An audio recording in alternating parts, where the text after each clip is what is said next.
ভাই এইগুলা কত করে? একদম 80 টাকা, কোনো দামাদামি চলবে না, হইলে নেবেন, না নিলে যাবেন। ভাই 10টা টাকা কম রাখেন না ভাই। এই মিয়া, আমি বলছি না একদম 80 টাকা, নিলে না নিলে যান। যত সব ফাজলামি পাই নিছে না, শালা করতে আসে ফকিন্নি শকিন্নি।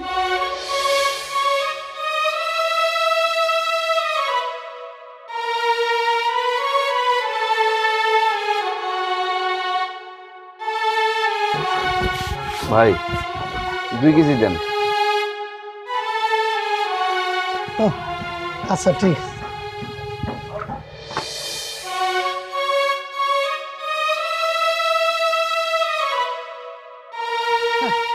আপনারা মনে করেন আমরা অর্ধেক অর্ধেক লাভ করি না? জান এখানে 2.5 কেজি আছে, ওটাই আপনারা দিয়ে দিলাম।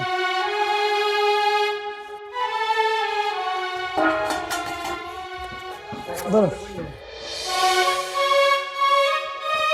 আপনাদের জন্য এটাই ঠিক আছে। মুরগির মাংস খাওয়ার শাক যাই না, বুঝছেন? যান।